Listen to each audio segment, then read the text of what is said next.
Cześć! Zapraszam do zobaczenia materiału z naszego kilkutygodniowego życia w Amed. A na koniec odcinka dowiecie się, ile dokładnie wydaliśmy na dwumiesięczny pobyt w Indonezji. Koszty podam Wam szczegółowo. Nie wiem, czy generalnie będzie widać to na nagraniu, ale mamy takiego żejka. Jak się wjedzie na jakąś dziurę większą, on zaczyna skakać i przez jakieś 30 sekund nie przestaje skakać.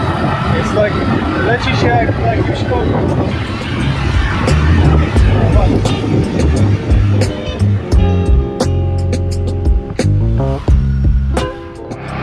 To jest dziecko w pudełku. Hello. Z której strony go bierzesz? Co to było? To było dziecko w pudełku.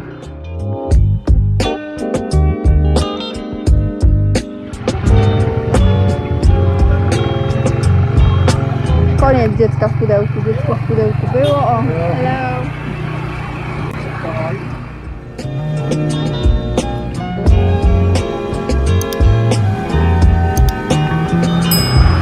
Co to było? Jedzenie tu jest. Całe. Wygląda fajnie.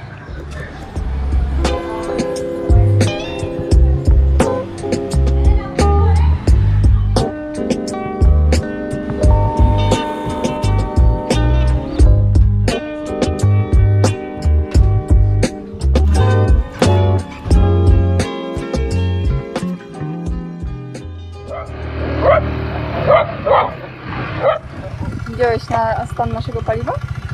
No jest poniżej rezerwy. Ale ja zakładam, że to po prostu nie działa.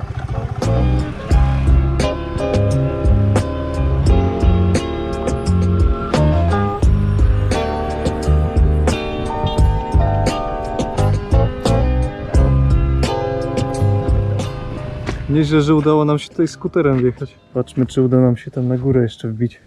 Myślę, że jest taka szansa. Fajnie mieć chatę tak w górach i puszczać sobie jakieś karaoke hity. Fajnie, fajnie. Kino. Postanowiliśmy, że stawimy skuter, już się przejdziemy. Nasz skuter jest wrakiem, więc nie chcemy aż tak bardzo testować tych hamulców, czy wytrzymają. Trafiliśmy tutaj totalnie przypadkowo. Skręciliśmy w taką mało oczywistą uliczkę. Jesteśmy. Jestem mega ciekawy, co będzie na szczycie.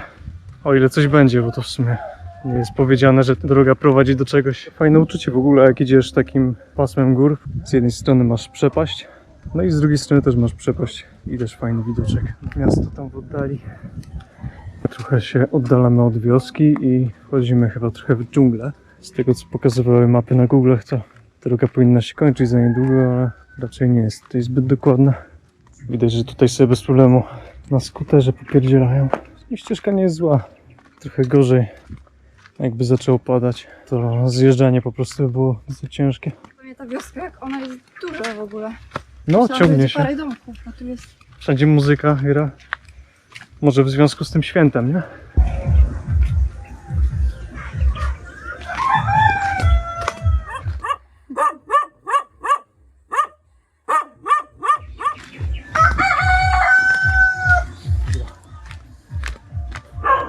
Totalnie nie mam pojęcia, gdzie my idziemy. Trochę nas poniosło z tym trekkingiem. Strój, nie wiem czy widać, ale no, chyba nie jest zbyt dobry. W sumie to już jesteśmy prawie na szczycie, ale widzę, że zaczyna padać, więc chyba lecimy do skutera, żeby później nie mieć problemu ze zjazdem. Dzień dobry, lecimy zwiedzać wschodnią część wyspy, jakieś świątynie, jakiś wodospad mamy, więc zobaczymy, co z tego wyjdzie. Trzeba oglądać rzeczy. Złowa na szczycie.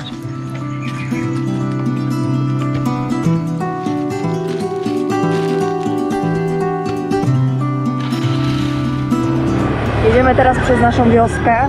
Jest ona bardzo długa, bo jest to, jak dobrze pamiętam, 7 połączonych ze sobą wiosek, które tworzą Amed. Dzisiaj zamierzamy pojeździć trochę po okolicy i zwiedzić najważniejsze punkty. I dzisiaj jest święto balijskie, Keningam. Mają dzień ceremonii i świętowania, więc może będzie też fajnie to wyglądać. A sługi na Kasku to nie jest rodzaj żeński psa, tylko to jest imię właściciela wypożyczalni.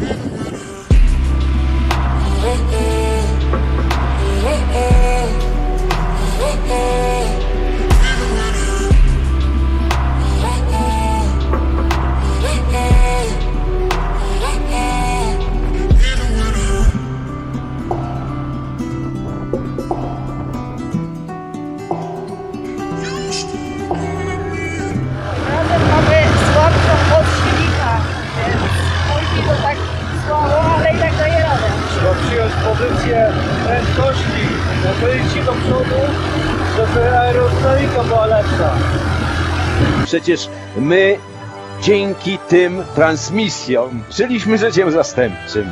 Był powodem ogromnej zbiorowej radości.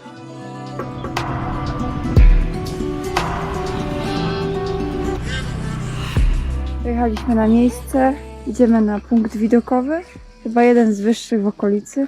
I tam na miejscu przy parkingu była możliwość wzięcia jeepa, który nas zawiezie do góry. To jest około kilometra drogi, ale my idziemy na nogach. Niestety trasa jest mega błotnista, ale nie poddajemy się. Idziemy. Chociaż pan trochę był zawiedziony, że nie chcemy skorzystać z jego usług przejażdżki jeepem.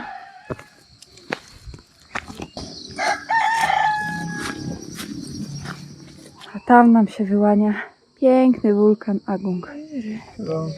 Łódka. Great. 60 for two. 60. Thank you. So just before going inside, I will get information for you. Wejście tutaj zajęło nam około 10 minut. No i koszt za osobę to jest 30 000 rupii. Zbliża się duża ilość chmur. Teraz nie będzie nic widać.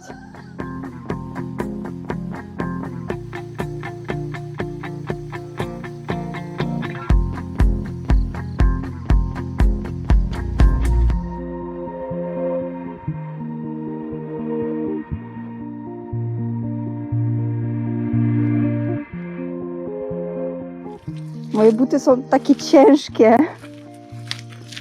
Wow! Które pierwszy z nas się wypieprzy tutaj, wypierniczy, to obstawiałabym siebie.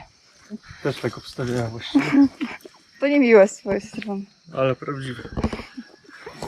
Masz pełno liści i wszystkiego.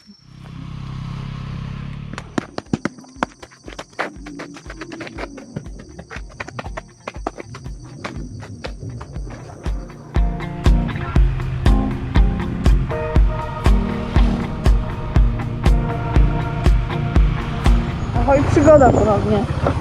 To jest jakaś niegłówna droga do tej świątyni. Ja na chwilę zeszłam, bo droga jest kiepska.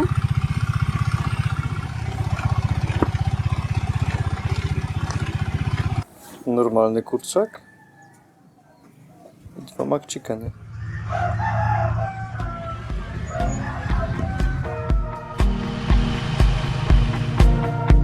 Właśnie otrzymałam swoją herbatę z imbirem. I generalnie zapomniałam o tym, że oni tutaj bardzo lubią słodkie rzeczy. I niestety to nie jest herbata z imbirem, tylko to jest cukier z imbirem. Ojejku. Jakby ktoś po prostu pół szklanki cukru wsypał do herbaty. No, nieźle. Grubo. To dzisiaj obchodzimy święto Kuninga. Teraz wypada to od 4 stycznia do 14.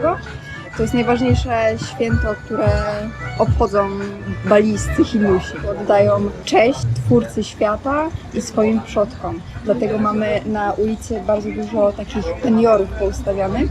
To są po prostu paliki bambusowe, ozdobione darami. Często do tego doczepione są jedzenie czy jakieś inne podarunki. Zdobią one wszystkie wioski dookoła. Idziemy sobie teraz właśnie do wioski Sideman, która okazuje się być bardzo odcięta od świata i droga jest znowu bardzo ciekawa. Najgorsze tylko, że nam się paliwo kończy. Ale to paliwo to zawsze pokazuje zero prawie, więc bądźmy dobrej myśli. Tu jest tak dużo zieleni i roślin, że jak nawet tutejsi ludzie sobie ścinają roślinki. O właśnie, że jak tutejsi ludzie ścinają sobie roślinki, to w sumie tego i tak nie ubywa, bo to za chwilę wyrasta nowe. Jest tutaj wszystkiego pod dostatkiem.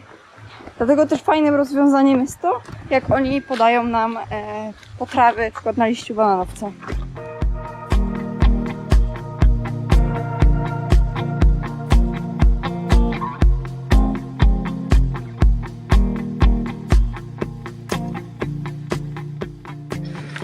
No, śmialiśmy, że nie mamy tego paliwa. No i co? I skuter pod górkę nie daje rady. Zatrzymaliśmy się i zero, nie chciał pojechać w ogóle nic. Więc na chwilę stanęliśmy bokiem pod górkę, żeby się paliwo unormowało. I wtedy ja chciałam mega szybko ruszyć, żeby po prostu jak najszybciej wjechać. I skuter mi się gibnął. Przytrzymałam go jedną nogą, Wojtek złapał w ostatniej chwili, ale drugą noga gdzieś mi się podsunęła pod rurę i sobie zjarałam nogę, w sensie mam poparzenie.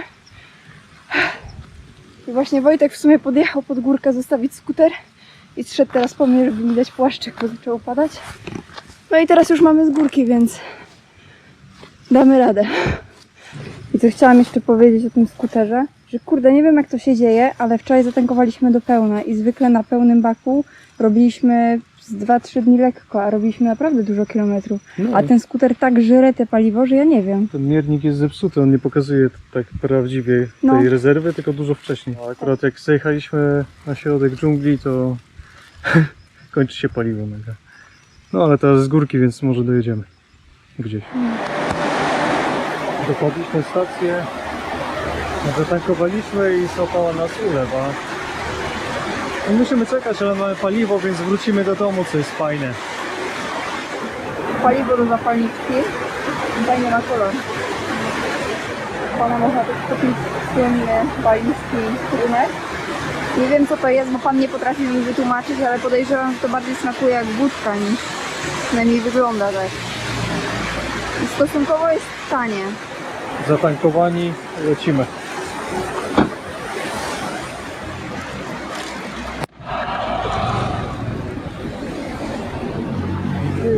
Bye. She's running wild, no matter who sees. She's turning blind to dark thoughts and needs. Kurczak na drodze, dziura na drodze. O, to nie są dobre drogi na skuter. Kolejka do paliwka. Pierwszy papierkowy 1000 ever. No. To tak to są tylko w monetach. No pa! Turning blind to dark thoughts and needs. No matter the consequences. Właśnie wróciliśmy do domu. Zostaliśmy akurat właścicieli, jak sprzątali nam pokój. A więc mamy wysprzątane, wymyte podłogi, wymienioną pościel, pewnie ręczniki, wszystko jest czyściutko na błysk. I właśnie się śmiali do nas, że wyczyścili nam cały pokój z komarów, bo śmieją się, że tylko nas tutaj gryzą te komary. To pewnie dlatego, że jesteśmy po prostu biali. No i dostaliśmy od nich w zasadzie to całą torbę tak, banany, jabłka, rangutany. Taki to jest ryż w sumie robiony na oleju, taka przekąska z ceremonii. A co tu jeszcze jest? Dragon fruit, jakieś mandarynki, no całą siatkę po prostu owoców dostaliśmy i przekąsek z ceremonii. I co? I wstawiliśmy sobie właśnie ryż, bo wszystkie restauracje po kolei, te nasze ulubione, jak sobie teraz przejeżdżaliśmy, wszystko jest zamknięte, no z powodu tej ceremonii, bo lokale się sobie świętują. Wstawiliśmy sobie ryż i idziemy zaraz smażyć omleta. Tutaj mamy urządzonko do robienia ryżu. No. Pierwsze co, jak wrócimy do Polski, kupujemy sobie takie coś do ryżu. Sambal, asli. Taka jajko już na usmażenie. Ogórasy. Tak się prezentuje omlet. Pod spodem mamy warstwę ryżu. Bo to, że ja mam omleta z ryżem, to jest pewne, ale czy Wojtek ma na pewno omleta z ryżem, czy po prostu sos?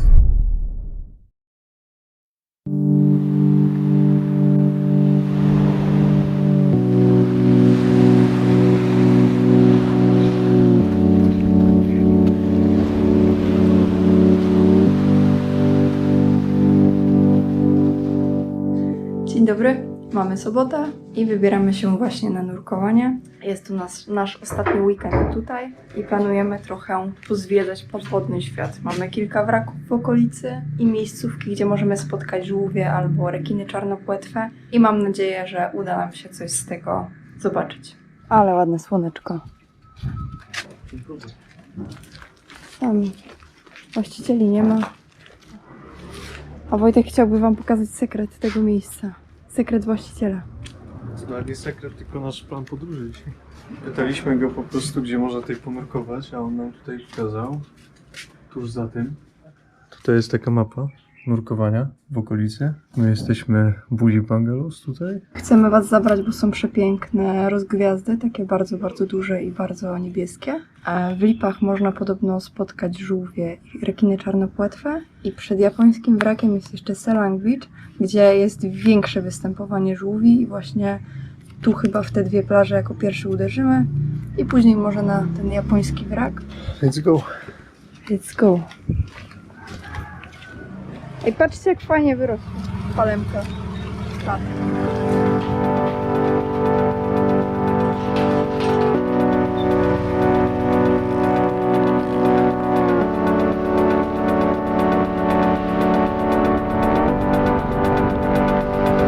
Myślę, że zastanawiali, bo z naszym motorem nic się nie zmieniło. Dalej jest taki zboczny. Mamy wrażenie, że w sumie jest coraz gorzej.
Próbujemy się dostać na plażę, szukamy jakiegoś wejścia. Coraz ciekawiej. Na początku były krówki, tu jest jakieś bagno. O, tu jest świnka. Ale nie jest szczęśliwa. Jak na taką wczesną godzinę udało nam się złapać ziomka, który stoi sobie przy plaży i wynajmuje. No, w sensie wskazał nam drogę, bo tutaj szliśmy w ogóle przez jakieś zadupia do tej plaży. Wskazał nam drogę i akurat wskazał nam drogę do siebie i obok siebie miał przejście na plażę i ogarnęliśmy płetwy, które się przydadzą bardzo. And it went like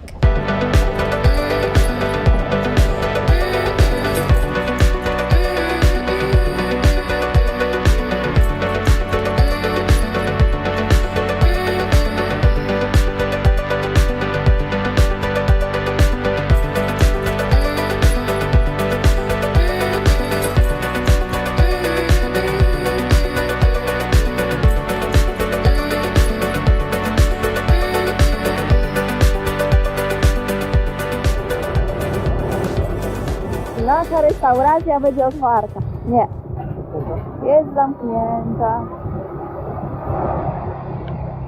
Nasza restauracja, w której możesz sobie zjeść i od razu zatankować. Tak jak ogląd trochę. Lepsze jedzenie, ale niższy poziom BHP. Mamy jedzonko. Jedziemy do domu zjeść. Witam się z wami tego pięknego poranka. Jak widać, słońce ładnie świeci i to pewnie dlatego, że wyjeżdżamy i pogoda się poprawiła i będzie super. Jesteśmy już spakowani. Tu jest jeden plecak, tam jest drugi w trakcie. Żegnamy się z tym miejscem. Uciekamy dalej. Już kierowca przyjechał i lecimy na lotnisko. Trzeba zwrócić muszelki, które uzbierałam. Nie mogę ich ze sobą zabrać.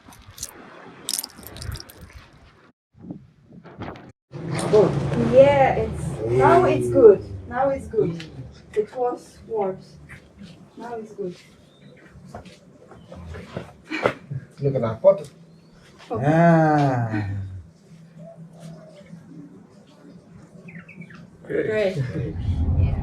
Teraz mamy taksówkę, która nas wiezie na lotnisko. Dobra, to jeszcze chciałabym wam pokazać, jak to wygląda. Tutaj jest mapa Bali. My byliśmy tutaj, czyli w Amed. I teraz lecimy na lotnisko. Ile mamy? Mamy jakieś 92 km dokładnie. Około 2 godziny 36 minut. Myślę, że w 3 godzinach powinniśmy się zmieścić.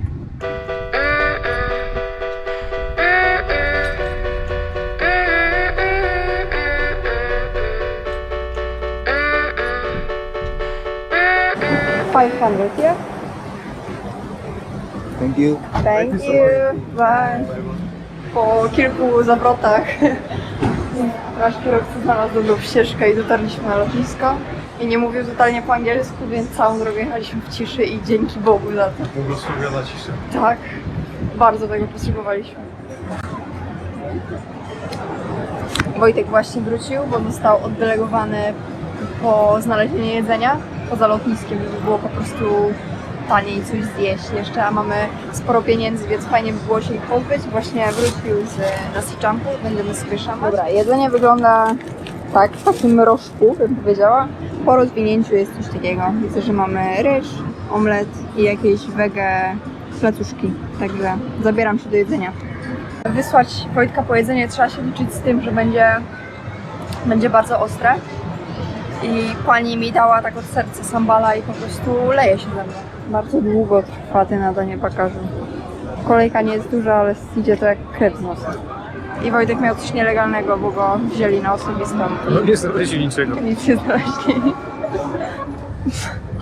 Cukierki o smaku kiełbasy.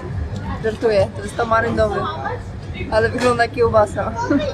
Daliśmy właśnie nasze ostatnie pieniądze co do grosza, więc kupiliśmy wodę i lizaka i nie mamy już pieniędzy. Chcesz do Little Eats?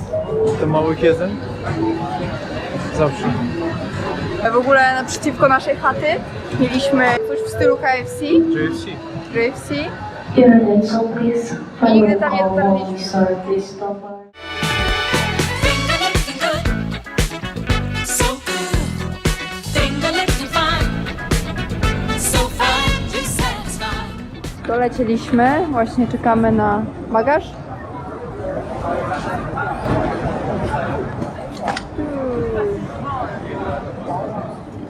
Bardzo się cieszymy, że to lotnisko jest takie duże, bo musimy na nim spędzić dzisiaj 9 godzin.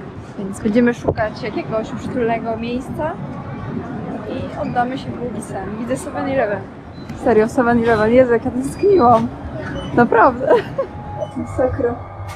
Czuję się taka rozczochrana i zmęczona w tym życiu. W sumie to nie powiedzieliśmy wam w ogóle, gdzie my dolecieliśmy. Więc jesteśmy z powrotem w Tajlandii, w Bangkoku, gdzie czeka nas 9-godzinne spanie na lotnisku. To jest Don Muang w Bangkoku. No i szukamy teraz odpowiedniej miejscówki na sen i zaraz idziemy z powrotem do 7-Eleven na tosty.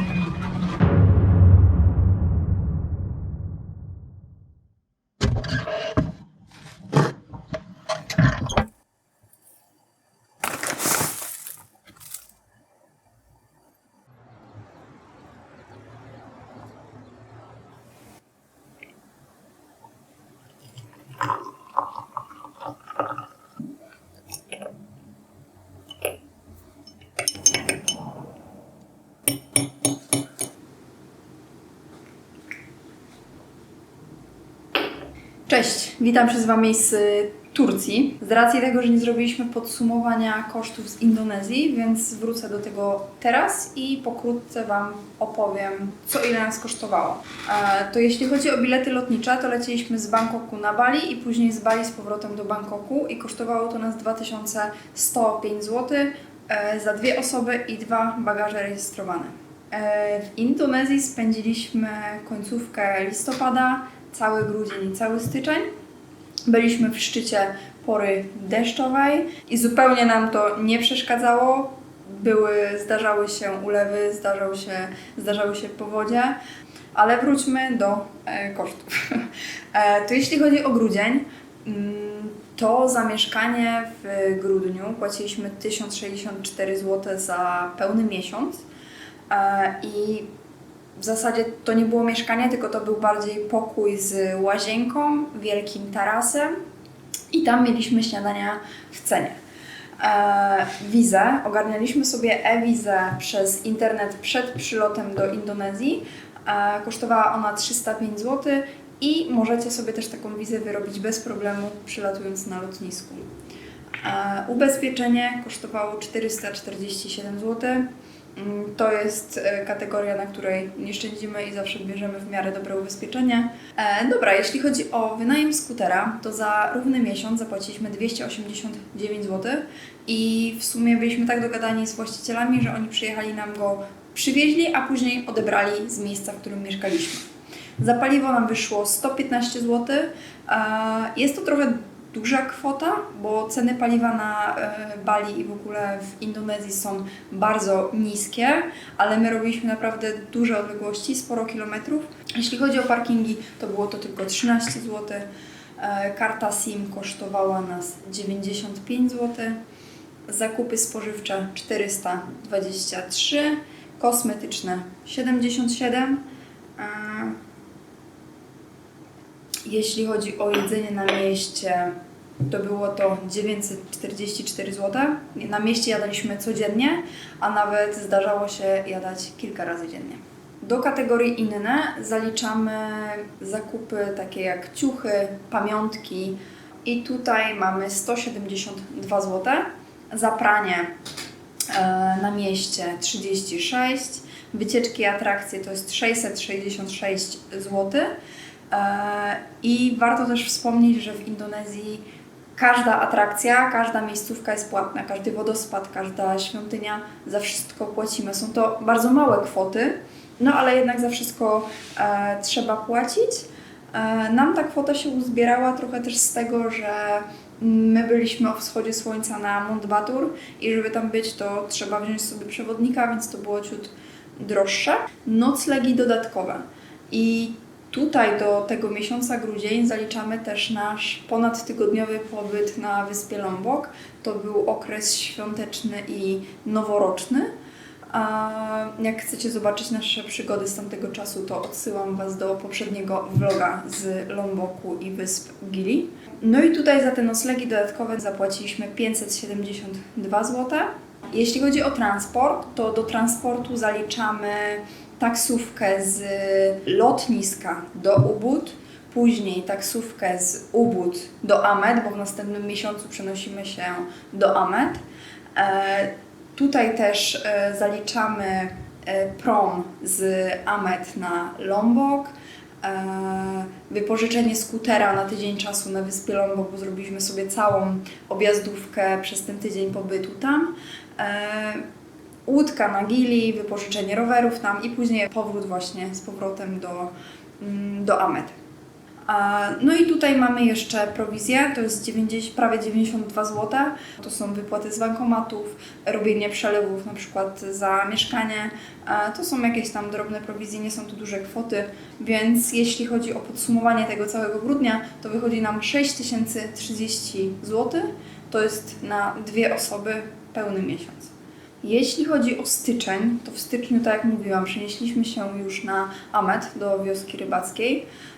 Tam mieliśmy wynajęty taki bungalow z osobną kuchnią właściciela, którą mogliśmy sobie bez problemu korzystać. Mieliśmy też prywatną plażę z leżaczkami i w zasadzie było tam wszystko, czego potrzebowaliśmy. Zapłaciliśmy za to 1218 zł, za pełny miesiąc oczywiście. Wiza kosztowała 282 zł. Jeśli chcecie zobaczyć nasze przygody, jak próbujemy przedłużyć wizę w Indonezji, to jest też film cały z tego. Zapraszam serdecznie. Ubezpieczenie 447 zł. A jeśli chodzi o wynajem skutera, to jest 174 zł, jest to dużo niższa kwota niż w Ubud, paliwo 26 zł, parkingi 12, za kartę SIM zapłaciliśmy niecałe 48 zł. Jeśli chodzi o zakupy spożywcze, to jest 306 zł, kosmetyczne 27, jedzenie na mieście 670, tak jak wspominałam, jedliśmy na mieście codziennie. Jeśli chodzi o wydatki inne, to wydaliśmy 32 zł, pranie 48 zł. Jeśli chodzi o wycieczki i atrakcje, to wydaliśmy w styczniu 216 zł. A następnie mamy noclegi dodatkowe i tutaj w styczniu wybraliśmy się na taki przedłużony weekend na wyspy Nusa, wszystkie 3 wyspy. A jak chcecie, również odsyłam Was i zachęcam do obejrzenia naszego poprzedniego vloga z Nus, ponieważ uważam, że to jest jeden z lepszych filmów. No i tutaj za noclegi dodatkowe zapłaciliśmy 58 zł. To były 2 noce, więc uważam, że to jest bardzo niska kwota. Do transportu zaliczamy prom na Nusę, wynajęcie skutera na Nusie Penidzie, wynajęcie skutera na Nusie Lembongan, łódkę, żeby się przetransportować z jednej Nusy na drugą. Później, żeby wrócić właśnie z tych Nus z powrotem do Amed. I tutaj zaliczamy też taksówkę z Amed na lotnisko. To tutaj mamy 513 zł. Prowizje w tym miesiącu wyniosły nas 51 zł.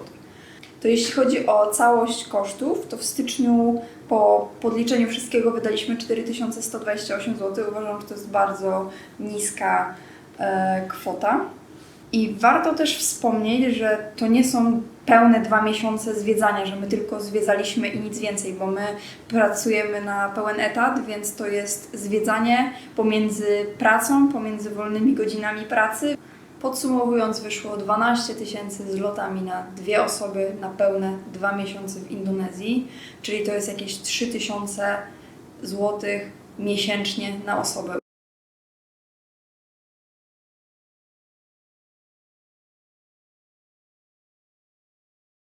Więc uważam, że to jest bardzo niska kwota, ponieważ mieszkając we Wrocławiu wydawaliśmy dużo więcej, a dodatkowo możemy pracować z pięknego miejsca. W przypadku Amed mieszkaliśmy praktycznie na plaży, więc super.